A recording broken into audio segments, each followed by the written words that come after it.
గతంలో చెన్నూరు అసెంబ్లీ నియోజకవర్గం మంచిర్యాల జిల్లాలో కేతన్పల్లి మున్సిపాలిటీ పరిధిలో ఎదిరించిన ఎంత దౌర్జన్యం దాదాగిరి గుండాగిరి చేసినా ఎన్ని కోట్ల రూపాయల చెక్కులు బ్లాంక్ చెక్కులు డబ్బులు ఆశలు చూపినా కూడా ప్రజల ఓట్లతో అభిమానంతో గెలిచినటువంటి బీఆర్ఎస్ పార్టీ కౌన్సిలర్లు కానీ ఆనాడు సిపిఐ పార్టీ కౌన్సిలర్లు కానీ ఎలాంటి ప్రలోభాలకు అదేవిధంగా దౌర్జన్యాలకు తలొగ్గకుండా బెదరకుండా భయపడకుండా ఆనాడు ప్రజాస్వామ్యాన్ని ఈ ప్రాంతంలో పరిరక్షించారు. జిఎస్ఎల్ మెడికల్ ఇన్స్టిట్యూషన్స్ మరియు కిమ్యూ ఇంటర్నేషనల్ యూనివర్సిటీ భాగస్వామ్యంతో ఇండియన్ అలైన్డ్ ఎంబీబీఎస్ కోర్స్ అడ్మిషన్లు అందిస్తోంది నియో. ప్రజాస్వామ్యాన్ని ఈ ప్రాంతంలో కాపాడిర్రు. సో ఆ రకంగా మేము గెలుచుకున్నప్పటికి కూడా ఇంకా కేసుల పేరిట ఇంకా కోర్టుల చుట్టూ పోలీస్ స్టేషన్ల చుట్టూ మమ్మల్ని తిప్పుతూ ఈ కాంగ్రెస్ ప్రభుత్వం వేధిస్తూ ఉంది. అయినా న్యాయస్థానాల మీద గౌరవం ఉన్నటువంటి వ్యక్తులుగా న్యాయస్థానం ఇచ్చినటువంటి తీర్పులకు అనుగుణంగా ఖచ్చితంగా ఆ డేట్లలో పేషీలకు హాజరవుతాం. ఖచ్చితంగా న్యాయస్థానాన్ని గౌరవిస్తాం. న్యాయస్థానాల మీద మాకు నమ్మకం ఉంది. ఎందుకంటే ఈ కాంగ్రెస్ ప్రభుత్వంలో మాకు న్యాయస్థానాల దిక్కు తప్ప వేరే ఏ వ్యవస్థల మీద కూడా పోలీసులు కానీ ప్రభుత్వం కానీ వివిధ శాఖల అధికారులు కానీ ఎవరి మీద కూడా నమ్మకం లేనటువంటి పరిస్థితి. కాబట్టి న్యాయస్థానాలే మాకు దిక్కు. న్యాయస్థానాల మీద గౌరవం కొద్దీ ఇవాళ మేము పేషీకి హాజరు కావడం జరిగింది.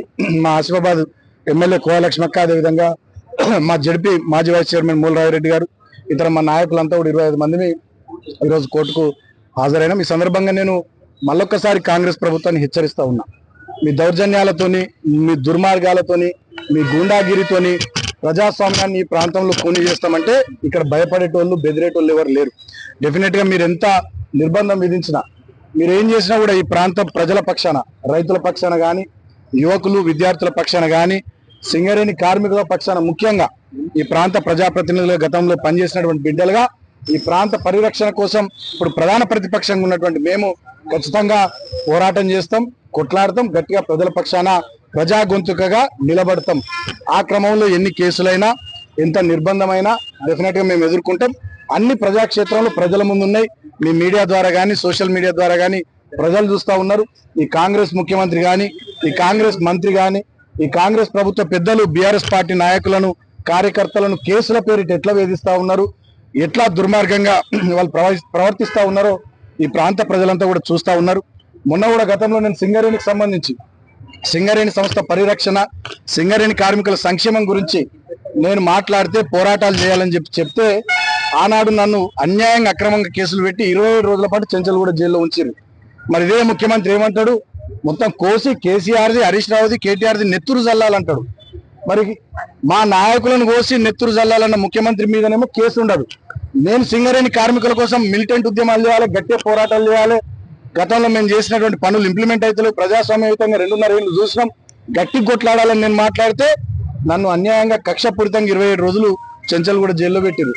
మరి మనుషుల్నే చంపాలి, వాళ్ళ నెత్తురు పంట పొలాల మీద చల్లాలన్న ముఖ్యమంత్రి మీద ఏం కేసులు పెట్టాలి? హిట్లర్ తోని తనను తాను పోల్చుకొని హైడ్రా పేరిట విధ్వంసం చేస్తున్న ముఖ్యమంత్రి మీద ఏం కేసులు పెట్టాలి? అదేవిధంగా సోషల్ మీడియాలో పోస్టులు పెడుతున్నటువంటి సామాన్య బీఆర్ఎస్ కార్యకర్తల మీద కేసులు పెట్టి చెన్నూరు పోలీస్ స్టేషన్లలో, చెన్నూరులో కానీ, భీమారంలో, కోటపల్లిలో, రామకృష్ణాపూర్లో, మందమరిలో గంటల కొద్ది పోలీస్ స్టేషన్లలో కూర్చుండబెడుతున్న మంత్రి వివేక్ మీద ఏం కేసులు పెట్టాలి? అంటే వీళ్ళకు ఒక రకమైనటువంటి చట్టము, ప్రశ్నించే ప్రధాన ప్రతిపక్ష నాయకులకు కార్యకర్తలకు మాకు ఒక చట్టం అన్నట్టుగా ఇవాళ రేవంత్ రెడ్డి నడిపిస్తా ఉన్నాడు పాలన. డెఫినెట్ గా ప్రజలు అన్ని గమనిస్తా ఉన్నారు.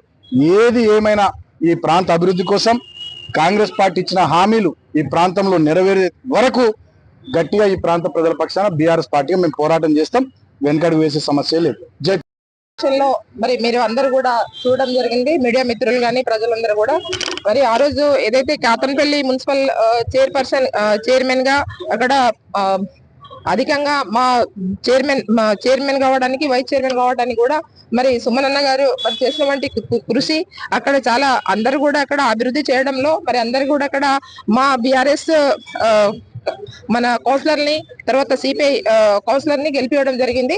అక్కడ మన బీఆర్ఎస్ పార్టీ మరి కైవసం చేస్తుంది చైర్మన్ అనేసి మరి ఆ రోజు మరి కాంగ్రెస్ ప్రభుత్వంలో ఉన్నటువంటి మరి మంత్రి గారు మరి అక్కడ వాళ్ళకి మెజారిటీ లేకున్నా కూడా మరి మేము ఆ రోజు సుమన్ అన్న గారు, నేను ఇద్దరము, మాతో పాటు కార్యకర్తలు, కౌన్సిలర్స్ అందరూ కూడా మరి మేము కౌన్సిలర్లను తీసుకుపోతా ఉంటే మరి అక్కడికి ఓటింగ్ కి తీసుకుపోతా ఉంటే మరి అక్కడ ప్రజాస్వామ్యంలో మరి పోలీస్ డిపార్ట్మెంట్ అనేది అందరికి కూడా సమానంగా వాళ్ళు వ్యవహరించాలి. కానీ ఆ రోజు అధికార పార్టీ ఏ విధంగా చెప్తే ఆ విధంగా అక్కడ వ్యవహరించడం జరిగింది. కాబట్టి అక్కడ మేము కౌన్సిలర్లను తీసుకుపోయేటప్పుడు కూడా మమ్మల్ని అడ్డుకొని మరి కౌన్సిలర్ని అడ్డుకొని అక్కడ పోనీయం కూడా చేయడంలో మరి వాళ్ళందరూ కూడా అక్కడ పోలీస్ డిపార్ట్మెంట్ అప్పటికే మన ఎవరు మంత్రి గారి కాన్వాయ్ రావడంలో వాళ్ళేమో అందరినీ పంపించారు. మమ్మల్ని ఏమో కౌన్సిలర్ని ఓటేసే కౌన్సిలర్లని అక్కడ ఆపేసి మా మీద దాడి చేయడం జరిగింది. ఆ రోజు వాళ్ళు దాడి చేసేసి మా మీద, సుమనన్న మీద, మా మీద, కార్యకర్తల మీద, అందరి మీద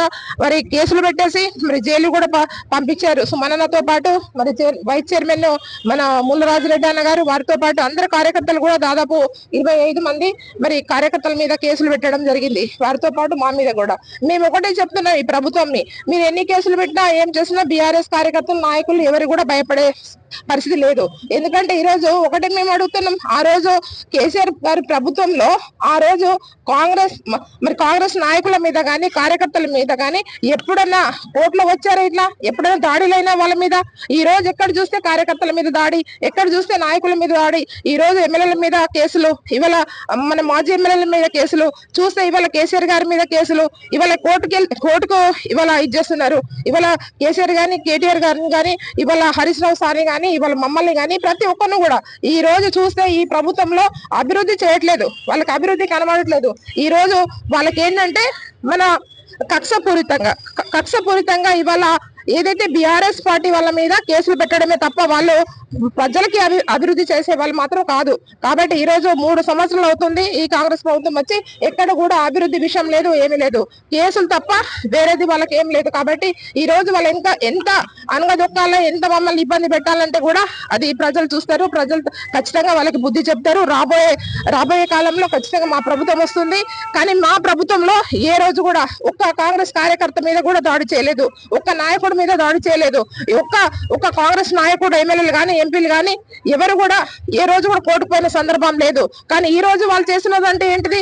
ఈ రోజు సుమనన్న మీద ఇక్కడ కేసు ఉందంటే కూడా మళ్ళా చంచల్ కూడా జైల్లో అక్కడ కేసు పెట్టారు. అంటే ప్రజాస్వామ్యంలో ఇవాళ ఏదైతే ప్రతిపక్షం నోర్లో ఇవాళ మాట్లాడడానికి, వాళ్ళు తప్పు చేస్తే మాట్లాడడానికి ఈ రోజు మమ్మల్ని అనగదొక్కుతుంది, మా నోర్లని బంద్ చేస్తున్నారు. మరి ఇప్పుడు సుమనన్న మాట్లాడినట్టు ఏదైతే ఇష్టం వచ్చినట్టు ఎవరో మన రేవంత్ రెడ్డి గారు మాట్లాడతారు, మరి ఆయన మీద కేసులు పెట్టారు. కానీ ఇప్పుడు మేము మాట్లాడితే, ఇక్కడ సుమనన్న మాట్లాడితే, అది న్యాయంగా మాట్లాడితే కూడా ఈ రోజు కేసులు పెట్టడం, కోర్టులు పంపించడం, ఇవాళ దాడులు చేయడం, ఇదే తప్ప వాళ్ళది వేరే లేదు. కాబట్టి ఖచ్చితంగా రాబోయే రోజులలో ప్రజలు బుద్ధి చెప్తారని ఈ సందర్భంగా తెలియజేస్తున్నారు.